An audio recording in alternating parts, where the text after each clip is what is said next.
go.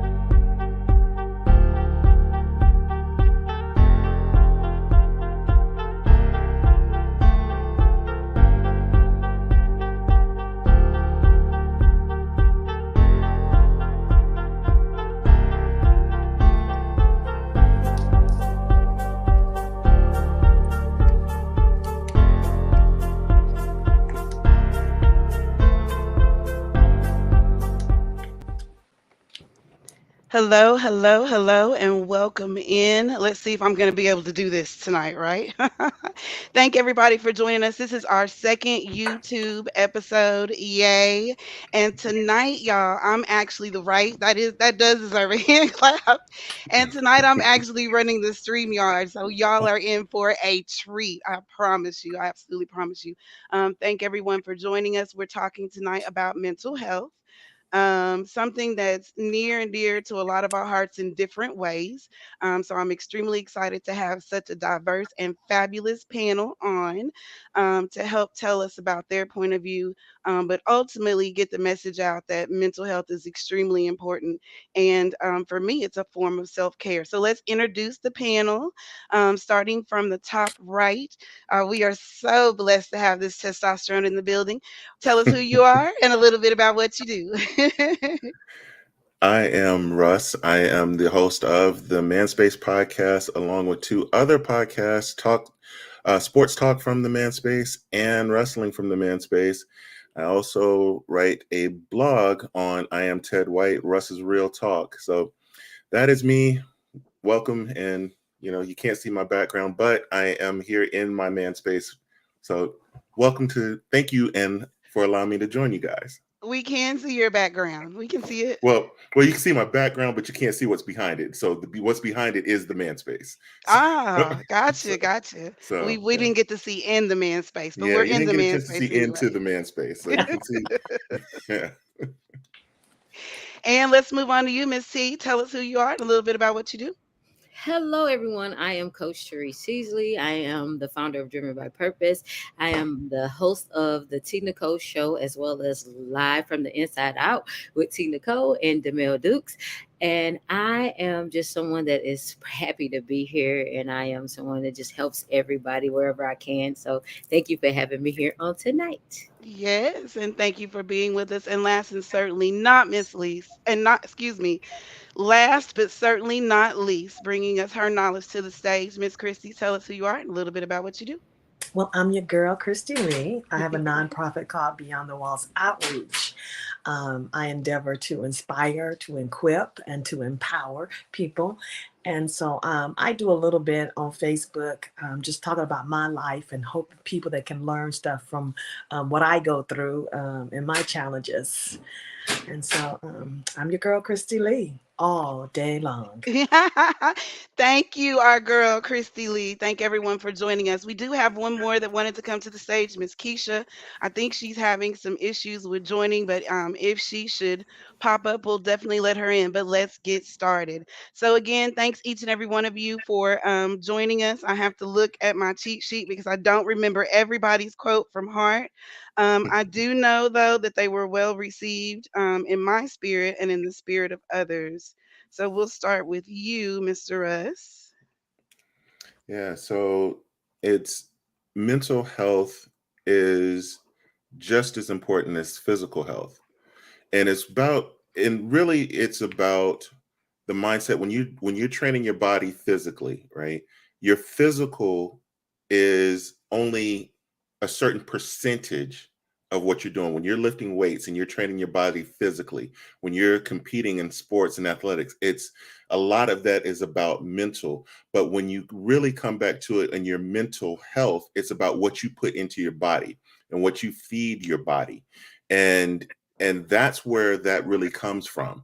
If you are watching negative news and all the posts and things that come up on social media, and you listen to certain music, you're putting negativity into your body. So all of that impacts your mental health. Even the circle of people that are around you, if you're around certain people that are always that kind of Debbie Downer type of person, uh, they're going to feed you negativity that it always impacts your space. So what you have to do is to get good results, you put good in. So it's all right to have some good news around you, have good things, read some good books, watch some good TV shows, go take a walk, clear your mind, do those things to relax and get away from all of the day to day, because there's just so much going on that it will impact your mental health on a daily basis. Indeed, indeed. And I'm glad that you brought that up. I'm one of those individuals that really don't even watch the news. I think the most I watched the news was during COVID. Mm-hmm. Um, I think it depends on what area you're in, Yeah. maybe what you see as far as news and things like that. And so it's a lot for me to take in. So I'm glad that you brought up that it's just as important what you put in your mind as Mhm. well as in your body. Let me take one moment to address some comments. Thank you, Knowledge and Relationships, for joining us. Welcome in. Thank you, Talk to Q. Y'all are going to want to catch him on Tuesdays. That is the King. And thank you, oh, another King, Mr. Ernest, for joining us. Glad that you guys could be with us tonight on the porch. And so, Miss T. Nicole, do you remember yours? I do, because I wasn't allowed to say what I wanted to She say. didn't have to say that. She did not. But I just wanted to bring that up. But it's okay. So what it was I said, you have to release that mess from your mind because it no longer serves you purpose. And the reason why I say that is because so many times we have so much going on in our mind. We have negative self-talk. We have thoughts that are negative. We just be holding on to everything that happened to us in our past. And in order for us to be successful or to evolve into who we are trying to evolve into, we have to learn how to release. That's why I say let that mess go, because if you're holding on for so long, guess what, it becomes toxic, and it allows you to just be in a place that you do not want to be in. So I just say let everything go, whether it's negative, whether it's positive, whether it's refreshing, but let it go so you can make room for what's new for you, in order for you to be healed, in order for you to show up authentically, in order for you to just be who you were created to be. So that's why I said, let that mess go. Let it go. That's your theme for the night, right? Let it go. Go. I Let it like it. Let it go. go. Mhm. And Miss Christie, can you please tell us what your quote was and what your reason was behind it? So your mind is your biggest battlefield, and it can be conquered. And one thing you have to understand about the mind is like a womb. It receives seeds, and if we don't release the bad seed, it germinates and it grows and produces things. So we have to learn to abort the seeds, just like the Manscaped was saying, and just like T Nicole was saying. Those negative things, we have to abort those out of our minds and put some positive things in there, and think on things that are lovely, things that lift us up, things that build us up. Think of our hope and our future. We cannot allow these seeds of negativity to conquer our seeds of good. So there's a constant battle against your mind, and we can conquer this with the right, allowing the right things to come in. Yes, yes. Love everything about that. We have a question from Talk to Q. He says, how do you discourage someone from self sabotaging themselves? I know a lot of people that do that, and what I do is I have them to recognize you've came this far. You've overcame this. You don't have to sit there. You don't have to accept this. Hmm. Your own track record should be a testament that you can overcome it, to where you don't have to self sabotage. But they have to realize that they are actually self sabotaging. Right. And we on the outside, it's easy. Okay, Miss Cheryl, you're looking at that wrong. Here it is. You can overcome that.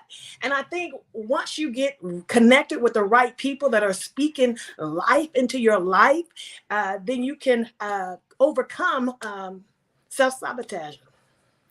So I like to relate a lot of things back to sports, right? That's the way I like to break things down and make it make sense to me. So you go to a football game and you're sitting in the crowd, you can see the receivers running downfield. You see which receivers are open. You see all of these things. The quarterback can't necessarily see those things because he has a big 300-pound lineman running at him. So when he's got that person running at him, he's in the middle of the action. You're sitting on the sideline. You can see a lot of things that the person that's in the middle of the action can't see, right? So it doesn't really matter sometimes what you may say because they got to be able to see it to be able to go through it. So that goes back to the whole theory of sometimes you just got to go ahead and let them bump their head. You can't save everybody. You can't guide everybody on everything. You can make suggestions, but if they don't see it, they're not going to accept it. They got to be able to see it themselves. So that's the way I look at it. And I'm so glad you said that. But do you feel, and ladies on the panel, do you feel that the letting them bump their head is a male characteristic as opposed to a female characteristic? Because I'm like, let them bump their head. Yeah. Ah, I can't do that. I can't do Hmm. that. What do you ladies think about that? I was just in a training, and the guy actually said to me, and I'm getting trained by a guy, and he said to me, Christy, it is not your job to save everyone. It is not your job to save everyone. And so when Russ said that, I was like, it just brought it back. But, Validation. because as women, we're nurturers, oh, don't let the baby fall, Right. that's Yeah. just No, baby. Not even natural. just my baby. No, baby. No Right. baby. The But baby, whoever's baby it is, don't let them fall. But So see, all of that can also play into your own mental health when you're trying to save everybody else. Mhm. So bringing it full circle, you got to take care of your own mental health. You can't save everybody. right. If that person's not willing to see it, you got to let them go ahead and bump their head. I gotta let them up the head. Yeah, That and that is was I have a daughter, and she's 25, and she knows it all. And I had to learn, okay, you know it all. Go ahead, baby. And I know she's gonna bump her head, and I know she's gonna run back to me, but I'm learning to, let go. But it's hard, but because of her personality is so strong and so militant, yeah. I have to back up to save me, because then it's gonna be an argument, and Mhm. now I'm all disgusted and hurt and everything. I completely understand. 110%. As far as letting them bump their head, it's a little bit easier when I didn't give birth to it or, wasn't around to see it raise up or something. A Yeah. stranger, maybe, but someone in the circle is a little different. Thank you for that. And Q said, great answer. I bumped my head so much as a youth that I'm sure that I had a few concussions. I'm better for it though. We all did, Q. We absolutely all did. So, jumping back into the stream or what we're talking about tonight, mental health. When did everyone decide to be a mental health advocate for themselves? Like, we're always telling everybody, you need to go, make sure you get counseling, make sure you go to the doctor, make sure you talk to somebody about that. We always do that. But when did you decide that, okay, I'm a real advocate for my own mental health? Start putting up some of those boundaries and doing some of those things that we need to do to preserve ourselves, like we just talked about, learning when to say, yeah. When did everybody start that for themselves? For me, my journey started when I was 25. So that was in 2005 when I hit a brick wall. I fell into like a deep depression because I was living a life of an imposter. And it wasn't until that moment where I felt like I wanted to take my life. My journey was different because I didn't go to a counselor. I didn't go see a therapist because it was something on the inside that I needed to give birth to, if that makes sense. Because for so long, I wanted to be liked by everybody else. I wanted to please everybody else. And so I actually cried out to God. And I know some people might look at it like, how did you cry out to God? I said, God, you got to show me that you are real, because I knew that I couldn't go to heaven or go to a different place based on what my mama's beliefs were, my family's belief were. I had to figure out who I was, what I was created to do, and how I could come out of depression. Like somebody asked me, well, you were never clinically diagnosed as being depressed, but I was like, I know what I felt, because I was always crying, I was miserable, I was overweight, I had low self-esteem, and I did not know my worth. But it wasn't until that moment where I just felt like my life was slipping, and I was like, God, you have to show me who I am, who you are, what my purpose is. So it was like in that moment I started to speak to myself. I started to heal myself, because I didn't know that I could do it. But it was like after falling into depression, hitting my head time after time, being with people I didn't have no business being with, not loving myself. I had to first learn how to love myself. I had to learn how to speak up for myself. I had to learn how to forgive people that did me wrong, but I also had to forgive myself. So I speak that to others and say, show up authentically, because you never know, like the damage that was done to you in the past, it was just that. But you can overcome that. You can become who you want to become. You can change your narrative, but you have to know that you are powerful. So it wasn't until that moment when I fell all the way down to my lowest in order for me to rise up to the top. But I had help, and it was my spiritual team that helped me. And you've been doing it ever since, huh? Yeah, I've been fighting ever since, because now power. I'm like, oh, we're gonna win, we're gonna overcome. But I know it's bigger, because the thing is, I realized that we are made up of three parts. And so sometimes you heal the physical, but then the mental is messed up. The spiritual is messed up. So I'm learning that with me being three components, the mind, the body, and the spirit, I have to work on all of that. And then, that sometimes they be like, you're broken. What were you broken from? You were never broken. You were healed you were whole the whole time, but people planted those seeds. Like sis said, like Krista Lee said, she said they planted them seeds. So now you had to uproot them seeds. But hey, you got to go on your own journey in order for you to see that. Amen. Amen. Anyone care to follow? When did you become an advocate for your own mental health? When were you like, that's it? No more people pleasing. No Yeah. more putting myself on the back burner. That was it. So for me, it was I was young when I went through a divorce, and it mentally it really put me in a bad space, where I really didn't want to be around a lot of people, and I held a lot of anger, a lot of resentment, a lot of hatred, a lot of self doubt, and anything negative that you could put around me, it was around me. And I went through this phase, and I'll just say it. I went through the whoremongering phase and the whole thing, and you know, and yeah, I was out there, and I was I was sitting down with this lady one day, and she said, "You know what? You're never going to be happy until you back up and start getting into a place of forgiveness." And I was like, "What the heck is she talking about? Get out! I don't need to forgive nobody." And I sat back and I started thinking about it, and it really started to put things into perspective for me, where I stopped trying to please everybody else and I started focusing on myself, because I put everybody else ahead of me. Um, and I needed to go back and readjust my life and start taking care of me, because if I don't take care of me, nobody else was going to.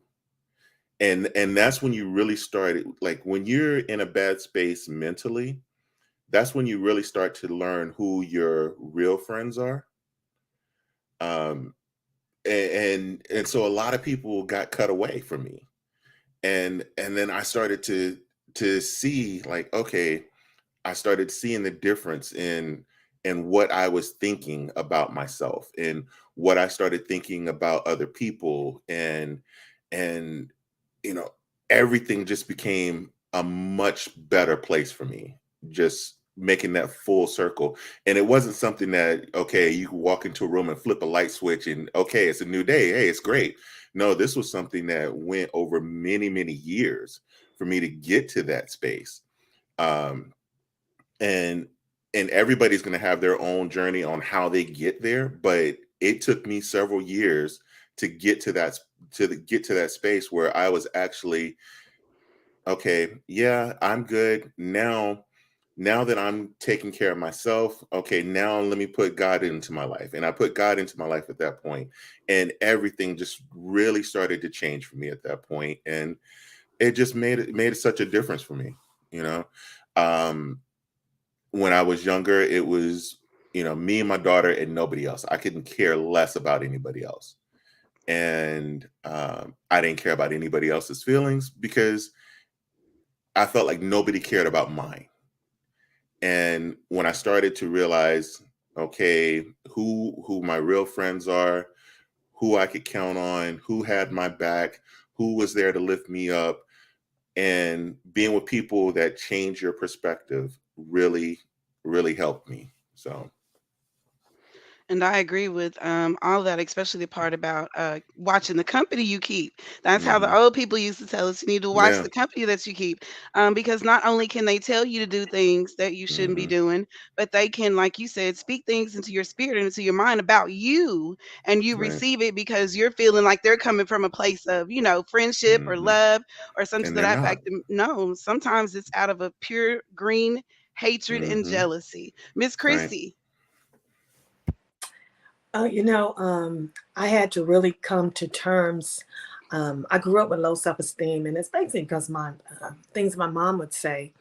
And my sister was trying to get to the root of everything for me, why I felt like the world was against me.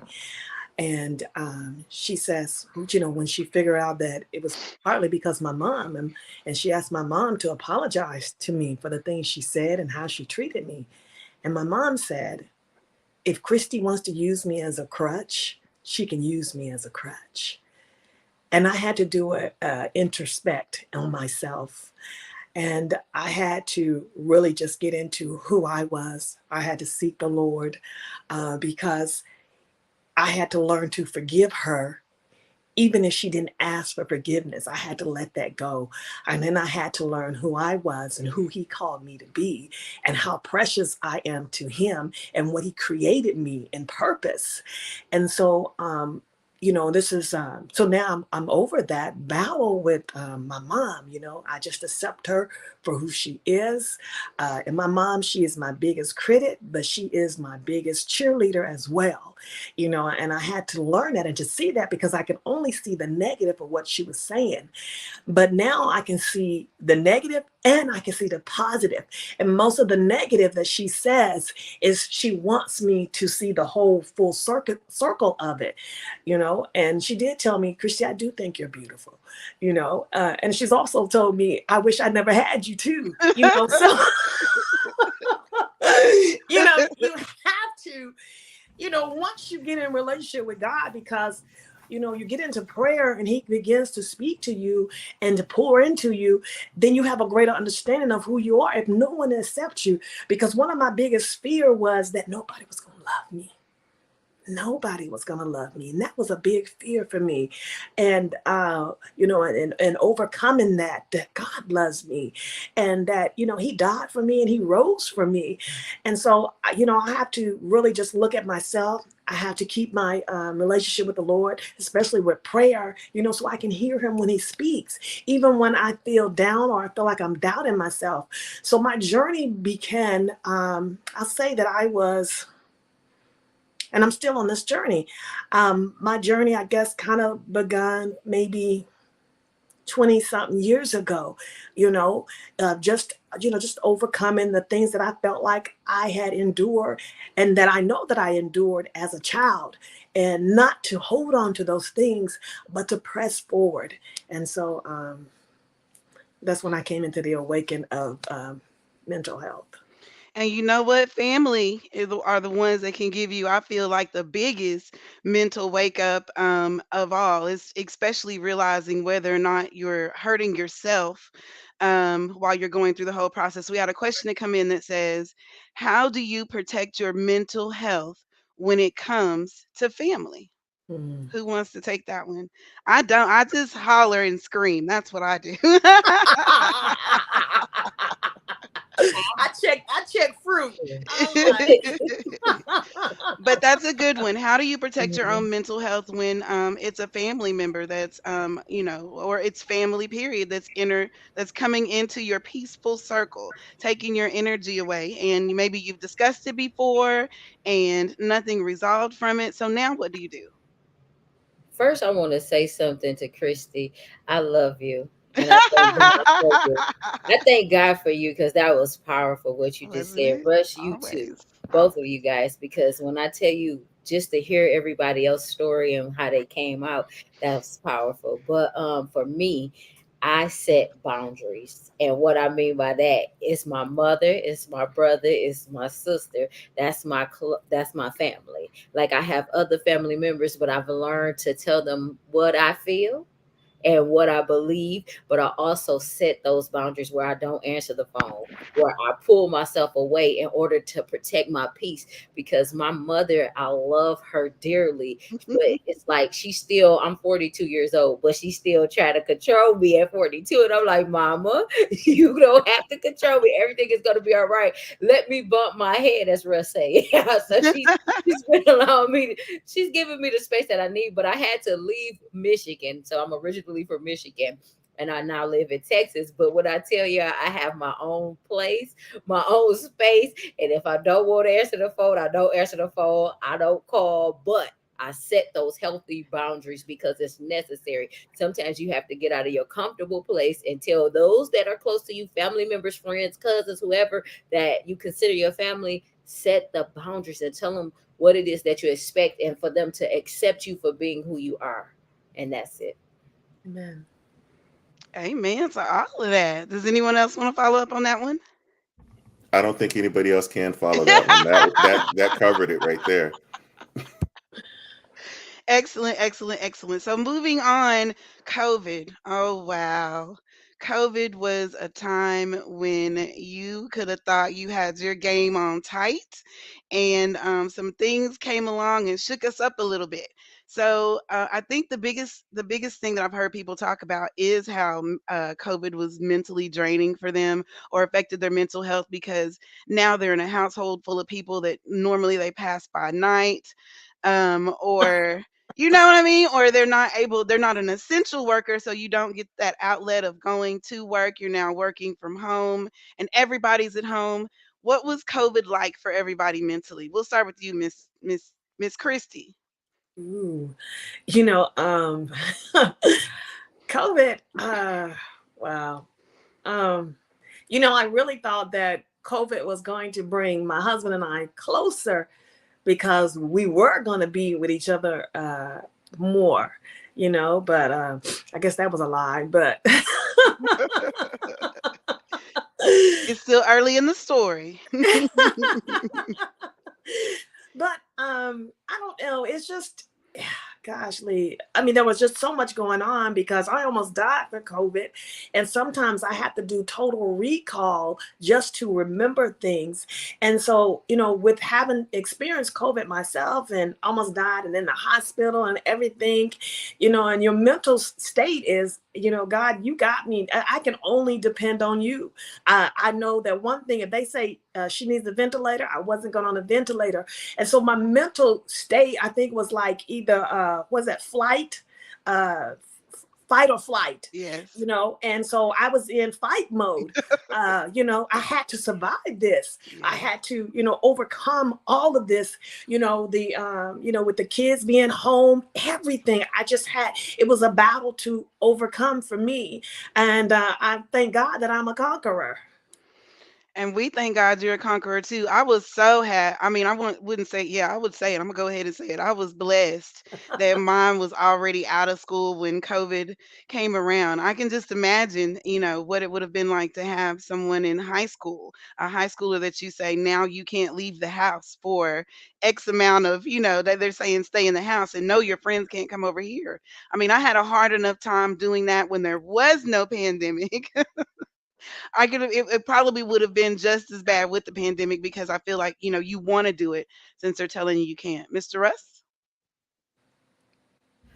So for me, it was very different because for me and my wife, we had just moved to a new state, and so we only knew a handful of people, and we had just got to a new state, and then the pandemic hits, and it's like, okay, now everything is shut down, so we're cut off from everybody else. We're sitting at home. We don't really know anybody that's around us, and it was very different. And for us, it really helped us kind of refocus ourselves, because you know I had the birth of my show during the pandemic. It let me start focusing in other areas. I've started several other businesses during this time frame. So for me, it was kind of a good thing, because I was able to get away. I was able to refocus my mind on other things, because I wasn't looking at all the false information that was being put out there on social media. I wasn't looking at all the horror that was on the news every day. I went and started focusing on other things, and like, okay, what's going to help me, me and my wife, make more money. So I started reading and learning other skills. I was fortunate that I did not lose my job. I was fortunate that neither one of us experienced COVID, but there was the distance that we got put between our family. My mother is in her mid upper 70s now, and I just saw her for the first time in 2 years a couple of months ago. Just because of the pandemic, I couldn't go see her, even though I had been vaccinated. She had been vaccinated. She still wasn't willing to open the door for anybody to come into the house. So I couldn't even go visit her for 2 years. Um, and when I finally did, I had to stand there in the driveway and spray myself down with Lysol so she could see it, so I could even come in.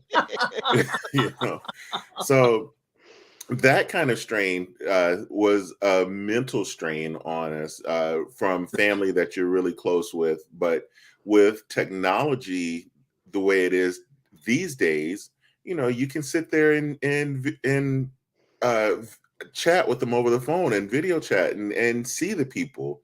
And so it became different. Like, we would do family game nights on Zoom. We would have a Zoom call and do game nights over Zoom with family all across the country that we couldn't see, that we normally would have been getting together. We were doing this over Zoom. So it was finding different ways, and we were being creative. And so it worked for us. And so my experience with COVID has been kind of a blessing in disguise. A blessing in this. And I asked that question probably when we did our IM. If COVID didn't bring out the hustler in you, you just don't have it. And it sounds like you Right. had it. We knew that. We already knew that. Miss T. For me, it was very traumatic, unfortunately. I had got sick. I had experienced like sickness in my body for the first time because I'm a people person and I love to hug people. And so to find out that I wasn't going to be able to hug people, interact with people, it sent me into like a traumatic state. And with me having the pain in my body, it was like my digestive tract system was just out of whack. And so I was having panic attacks. I was starting to have heart palpitations, going to the doctor, and it was just like really crazy for me. So that's when my mental was really discombobulated, and so I had to go on another healing journey. And I was at my highest of 263 pounds, and I actually was able to lose weight. And for the first time in my life, I was experiencing the pain from just carrying all that baggage. So for me, it was a blessing in disguise, because it was like I was going to the doctor, I was experiencing all this different pains in my body because I had repressed and suppressed like all of my feelings, all of the traumatic experiences. And out of that, I actually birthed my business to grow, where I started my own podcast, where I started doing my shows. And when I was able to help other people tell their stories, because it was a couple people that I had on my show. One of them, actually, we lost him last year, but he was able to come on my story before he passed away, and he told his story. And that was the whole purpose of my story, for people to be able to tell their story. So, like me, I got a chance to talk about what it is that I was experiencing, to show people how to lose the weight, how to feel good, how to just find new things and just find their creativity, because I was able to learn out or find out that I could do hair, and I didn't even know I could do hair. I didn't even know I could make flyers. I didn't even know I had all of this Yeah. creativity inside of me, but I had to go through this pandemic to really discover who I was and what I liked. And so it was like a blessing, and it was like something bad, because like I said, I was feeling this physical pain, and for a while I thought I was gone, because it was like what happened was I never dealt with my father's death. I lost my father 2018, the day before my 38th birthday, and the thing was I was holding on to it, and I was thinking that I was going to have a heart attack because of what I was feeling in my body. So that's why I said, like, this topic was a good topic for me, because I dealt with that in 2020, and then still dealing with it today. But I'm able to take everything that I experienced and help somebody else as a life coach, as this host, as somebody that said, we all got a different story. But the thing is, we should look at our life experiences and see how it can make us better, because I don't look at everything, even though we experience the negative and the positive. I feel like we both need them. We need them both in order to evolve. So that's what happened to me during the COVID. But I feel like it was all bad, but it was good too, because I was able to excel, and I'm still growing from that experience. Man. I think there are a lot of people that learned what their strengths could and could not be during the pandemic. For me, I learned that I'm already a weirdo. I already work remote. I already go places and come right back to the house. So it wasn't a real big change for me, honestly. And when I heard about people having so much of a problem with having to stay in the house or be by themselves or something like that, I was like, what? I don't understand. But I do understand now. Now that the environment is getting back to where it was supposed to be, it is nice to go to the store and find toilet paper and not have to fight within it, because that was my mental moment. I thought there's no way in the world that we're gonna run out of toilet paper until I went to the store, and we did. And we had. So that was my mental moment. I Mm. thank each and every one of you for your comments and everything that's been said. It's been great for me, and I hope for those of you who are listening, you understand that you're not going through anything by yourself.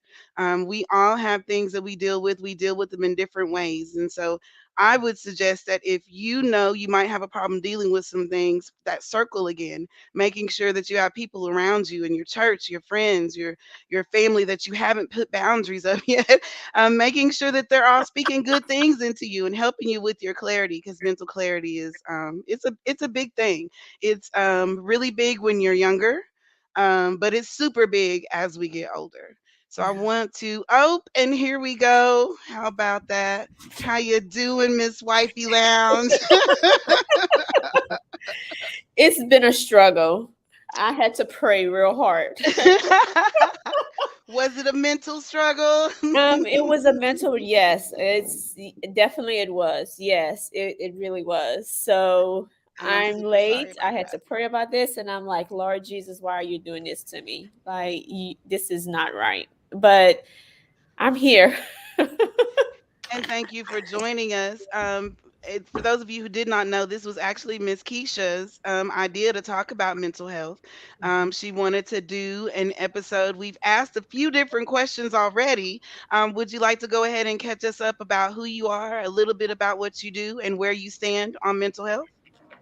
Well, my once again, my name is Keisha Betts. I am the founder of the Wifey Lounge. It's a lounge that allows married women and divorced women and engaged women to come together and just pray about our marriage, about our future husbands, and just keep it real, because marriage is a struggle. So um, it's something that God asked me to do, and that I'm just running with it right now. So that's what I do with the Wifey Lounge. Kind of exciting. It's very exciting. I enjoy all your posts and all the happy couples that follow you and send their pictures. Tell us what your views are on mental health. What you'd like to contribute to us tonight. So, for me, mental health, my topic I had was mental illness, breaking through the chaos of mental health, right? Because often we're ashamed to admit that we have a mental health issue. Why? Because for one, we don't want everyone in our business, and for two, we try to be that strong individual. For myself, I always told my mom, I said, even though I may be a strong person, I need someone to check on me every now and then, right? Mhm. You always have to pay attention to the little things, when an individual is dealing with mental health and they don't want to accept it, right? In the world that we live in now, mental health is a big, big thing right now. It's huge, and for you to hide it, it's unacceptable. That's just the way I feel right now about anyone dealing with mental illness. I've been there. I fought through it. It comes back, and I have to fight through it again. So it's not easy. It's definitely not easy, but you have to own it first, right? If you own it first, then you can beat it. But you have to own the fact that you deal with mental illness, and it's new. Most people didn't know that they really dealt with it until COVID came, right? Being in a house, not able to go anywhere, We talked about that. just feeling like they had nowhere else to go, no one to talk to. So I think COVID brought a lot of awareness to mental illness. It definitely did. It definitely did. So tell us, I'm sorry to keep, I just want to catch you up to where we were. Tell us what your advice is on mental health and the platforms where we can find you. So I wrote down a few things here for mental illness. First thing, like I said, you have to acknowledge it. The second thing is you have to identify the cons that contributes to your mental illness, right? And then third, you need to seek help, right? Whether that seeking help is from counseling, whether it's from getting into your church home and finding that pastor that you can confide in, about your mental illness. Um, and then just develop a strategy, to help you to overcome that. You can also find me at on Instagram and Facebook. The Wifey Lounge is where I'm always at, trying to get back and engage into that. So I want to say one thing from my experience with mental illness, because recently I lost my brother to cancer, and that really took me back into my depressed stage with mental illness, because him and I was really close, and it's been a tough 4 weeks for me. I'm so So sorry for your loss. yeah, so I kind of backed away from the Wifey Lounge, just for me to get myself mentally stable and back to where I need to be, in order for me to move along in life. So always accept the fact that you have to deal with mental illness, and never ever be afraid to admit it, because someone else needs to hear that, because they don't want to admit it. So that's all I have to say. Yes, ma'am. Thank you for encouraging us all to speak out and say what we need to say. Um, Getting it out, being able to talk about it Yeah, is not something that we're always able to do. So thank you for that encouragement, Miss T. Nicole. I would like to do a part two of this because I would love for us to be able to come back because I feel like we owe that to our audience. And To since Miss sis was Keisha for able, real. yeah, Yeah. since Keisha was able to just come on and she done touched me, and as she was talking, like my spirit instantly jumped, and I was like, we got to come back. And to you, Keisha, my heart goes to yeah. you, and I am praying with you. I'm praying for you. And Thank you. I'm going to inbox you because I would like to do something special for you. And so I'm going to make sure I connect with you after Definitely. we're done with this. But yeah, can we please do a part two of this? Absolutely, we can. Yeah. So tell us what your mental health advice is, Miss T, and then tell us what platforms we can find you on. My mental health advice is just make sure you get the answers that you are looking for. And that just simply means don't be afraid to seek for help. Don't be afraid to say that you have a problem. So it's okay, like Keisha said, you have to identify that you even have a problem, and don't be afraid to speak up, because so many times we have stuff in our that are passed down from generation to generation. And so Yes. we look at it and be like, oh, I'm okay. My mama did it. My daddy didn't. No, you're not okay. It's okay to, that's why it's okay for you to get the healing that you're looking for. And I know everybody's experience will be different, because like I said, it's just like for me, I went on a spiritual journey, but don't think I didn't get help that I needed. Now I was able to go get the help that I needed, and I identified that I had a struggle. So go get the help that you need. To find me, I am T Nicole on Facebook, Instagram, and I am Therese Teasley on LinkedIn, but you can find me T Nicole on Facebook. Thank you, Miss T. Nicole. Mr. Russ, we won't let the gentleman go last. It's fine. It's fine. I'm a gentleman. I'm always ladies first. But honestly, for men, it's a major struggle because a lot of times we are taught to suck it up Yep. and be strong. A lot of times, even as kids, I know every male I know that's around my age has heard, "I'll give you something to cry about." We're all it's put into us as children to suck it up and not deal with your emotions, not let it out. But honestly, as T. Nicole was getting to, it's generational curses that you have to break those generational curses and Yes. understand that it is okay to ask for help. And that's the biggest thing. You're not weak. You're not a punk. You're not anything less for if you ask for help. Amen. Um, and for me, I'm always found at Manspace Nat One, which is the Instagram for the show, the Manspace podcast. Information can always be found at the website, themanspacepodcast.com. I am also on there as Russ underscore the Manspace, um, and on Facebook at Manspace Nation. So, You guys, and this episode's come out on Wednesdays, my favorite yes. day. And he's absolutely hilarious. He has a co-host, Les. If you can get through one episode without doing the snort laugh, then you're a good one, because his episodes are something special. And last but certainly not least, Miss Christie.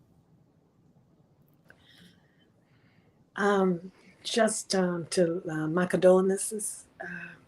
I really felt that, and I was even when you said about the wifey lounge, that touched me too, and it sparked an interest. Um, we just gotta learn, how to just take care of each other and Mhm. how to take care of ourselves, and that we're not alone, and we can overcome. Um, and this is a battlefield that can be conquered, Yeah. and it is a daily battle, to conquer it, but it can be conquered, and we do have the victory. You can reach me on Instagram, Christy Lee 71, um, Facebook, Christy Lee. I'm often on there doing Facebook Lives. That's my comfortable place Mhm. to share, what God has given me to speak to the people, to encourage the people, and to empower people. Thank you very much for that, Miss Christie. And you guys, if y'all keep crying, I'm gonna start crying. Thank you all so much for joining us. Thank you so much for giving us your advice on mental health. I'm praying for each and every one of you that not only today, but all the days coming are going to be greatness. And yes, we can do a second episode. I will be harassing you guys on Instagram shortly about it. Thank you again for joining us on the porch, you guys, and we'll see you next time. Bye. Bye. Bye. Take care, everyone.